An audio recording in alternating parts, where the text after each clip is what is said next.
Welcome to Infant India's Education World. अस्सलामुअलैकुम बच्चों, कैसे हैं आप सब। उम्मीद करती हूँ खैरियत से होंगे। आज हम पढ़ेंगे रियाजी और आज हम सीखेंगे 91 से 99 तक की पहचान और लिखना। गिनती में हम दहाई के ज़रिए सीख चुके हैं कि गिनती किस तरह आगे बढ़ती है, तो हम पढ़ चुके हैं 90 तक और आज क्या सीखेंगे 91 से 99 तक।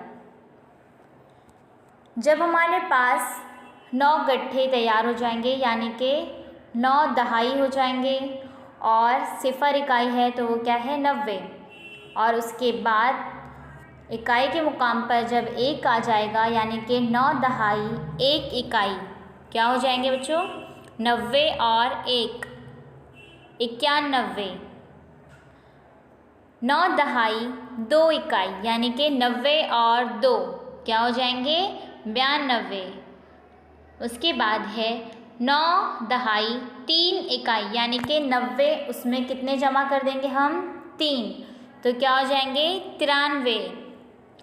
उसके बाद 9 दहाई 4 इकाई यानी कि 90 और 4 कितने हो जाएंगे 94।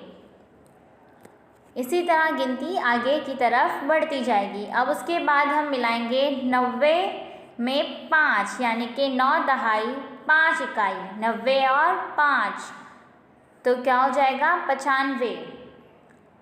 उसके बाद 9 दहाई 6 इकाई यानी कि 90 में 6 मिलाएंगे तो कितने हो जाएंगे 96। उसके बाद 9 दहाई 7 इकाई यानी कि 90 और 7 कितने हो जाएंगे 97। अब 97 के बाद 9 दहाई 8 इकाई यानी कि 90 और 8 कितने हो जाएंगे 98। और आखिर में है 9 दहाई 9 इकाई यानी कि 90 और 8, 9 दहाई 9 इकाई कितने हो जाएंगे 99। बच्चों इसके बाद जो है 90 में 9 मिला दिया गया तो वो हो गया 99। अब इसके बाद 9 से बड़ा कोई अदद नहीं होता तो हम वहाँ पर क्या लिखते हैं 10 कर देते हैं, यानी हम एक और गट्ठा उसमें तैयार कर देते हैं। तो जब बच्चों यहाँ पर नीचे हमारे पास नहीं दिया गया है कि 10वें मुकाम पर क्या आने वाला है यानी कि 99 के बाद क्या आएगा यहाँ पर नहीं है। बच्चों जब 9 इकाई यहाँ पर मुकम्मल हो रही है तो 9 से कोई बड़ा अदद नहीं होता तो हम क्या कर देते हैं 10 कर देते हैं और एक जो है वो दहाई की तरफ दे देते हैं और इकाई की तरफ सिफर आ जाता है।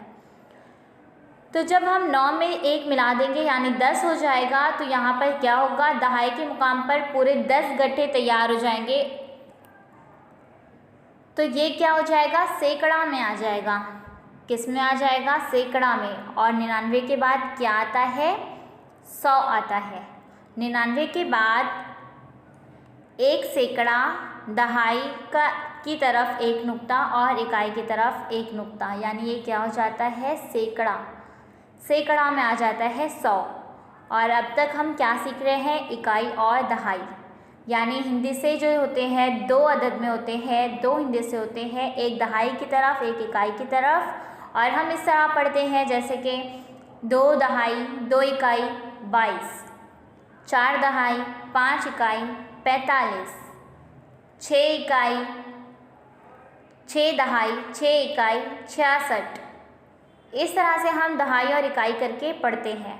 और वो जो 99 के बाद आता है 100 वो आ जाता है सैकड़ा में, तो हम उसे आगे की वीडियो में पढ़ेंगे। उसके बाद यहाँ पर है तरतीबवार अददों की झंडियाँ। खाली जगह में मुनासिब अदद लिखो, जिस तरह हम पहले वीडियो में कर चुके हैं।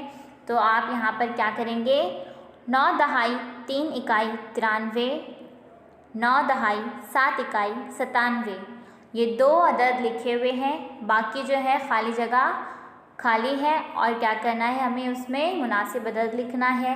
तो आप इसे अपनी वर्क बुक में मुकम्मल कर लेंगे।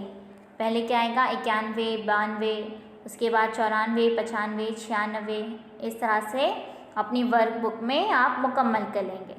उसके आगे देखते हैं हमारे पास है सदपा यानी कि गोजर की पीठ पर सिलसिलावार अदद लिखो। अब यहाँ पर देखो गोजर बना हुआ है, इसे सदपा भी कहते हैं। तो इसकी पीठ पर क्या करना है, सिलसिलेवार अदद लिखना है। जिस तरह हम कर चुके हैं खाली जगह में मुनासिब अदद लिखो, बिल्कुल उसी तरह है ये भी, बस ये है कि इसकी तस्वीर बदल दी गई है। तो यहाँ पर कुछ अदद लिखे हुए हैं और कुछ हमें मुकम्मल करने हैं। जिस तरह से सबसे नीचे है 25, उसके आगे हम क्या कर देंगे 26, 27, 28, 29, फिर 30 पहले से लिखा हुआ है, फिर उसके आगे कर देंगे 31, 32, 33, 34 और 35 पहले से लिखा हुआ है। इस तरह हम सिलसिलेवार अदद लिखेंगे। फिर उसके बाद एक और है 41, तो हम लिखेंगे 42, 43, 44, इस तरह से हम मुकम्मल करेंगे। तो ये तीनों गोजर की पीठ पर सिलसिलेवार अदद आप अपनी वर्कबुक में लिख लेंगे। जल्द ही मिलेंगे एक नई वीडियो के साथ। अल्लाह हाफिज़। Please subscribe the channel and press the bell icon.